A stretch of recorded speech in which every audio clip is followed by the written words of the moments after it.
Hi, I'm Colin, And I'm Stephanie. and we are members of the Health Department's Emergency Preparedness and Response Team. September is National Preparedness Month, and we want to make sure that everyone in our health district is prepared, not scared. Here's what you can do at home to prepare your home and your family.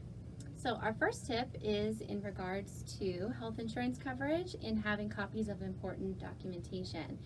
To start, the first being your health insurance card. And when making copies of your health insurance card, you want to make sure that you get a copy both of the front of the card, also the back of the card, because the back of the card does have important phone numbers for the health insurance company, and it will expedite that claims process. And other documents that you might consider having made copies is also your pharmacy ID card, your birth certificate, and social security card. You do really want to take some time to review your health insurance coverage so you know what services are covered both in network and out of network in case you have to evacuate as a result of the emergency. Our second tip is to have a disaster plan for your family that also addresses the health and medical needs of those in your household. For example, children, pregnant women, those with access and functional needs, or elderly members of your household may have additional medical considerations that you want to work into your plan. As an example, we have a template family emergency plan on our website that you can access and download, and you can fill out in the comfort of your own home, put it in a waterproof container, and then you will have it in case you need it in an emergency. Yeah, those are some really great points, Colin.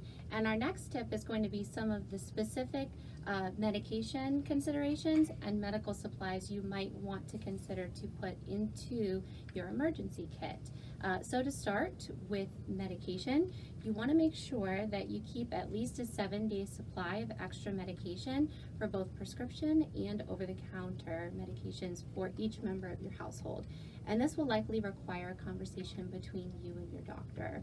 Some of the medical supplies that you might want to consider to have in your emergency kit might include supplies necessary to operate any durable medical equipment, any assistive devices that requires batteries, such as hearing aids. You want to make sure that you keep extra batteries so you can access that when you need it most. Also, if you already have a first aid kit in your emergency kit at home, this is a great opportunity to replace any supplies or replenish. So some of those might include waterproof bandages. You might also have antibacterial wipes, scissors, tweezers, and then you also want to consider the unique needs of each member of your family. So if you have any infants or small children in your household, then you might also want to consider having extra water on hand to prepare any formula bottles, having those extra bottles on hand, and then also to have jarred food and a utensil to pair with it. And lastly, we don't want to forget our pets. So if your pets require any special accommodations to include medicine, you want to keep extra supplies on hand for your pet as well.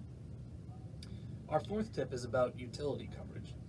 It's important to contact your utility companies to get on a list of priority reconnection customers if you have individuals in your household who require life-saving electronic equipment that cannot go down in a power outage.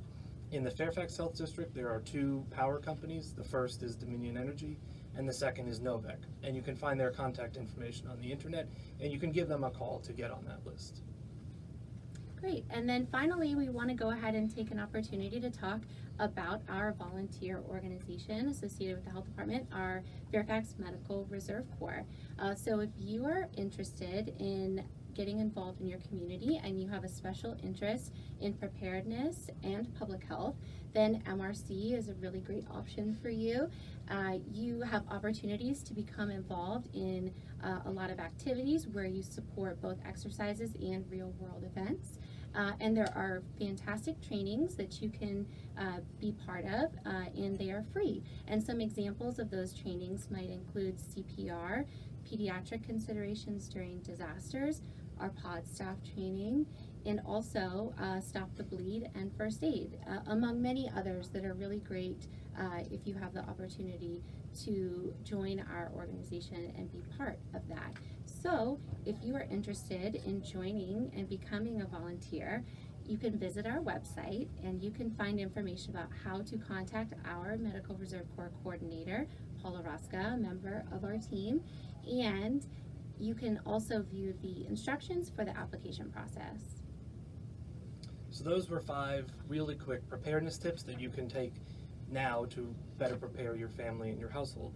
If you're interested in learning more preparedness tips, you can go online to www.ready.gov to see additional tips and templates that might help you in your emergency planning. Happy National Preparedness Month!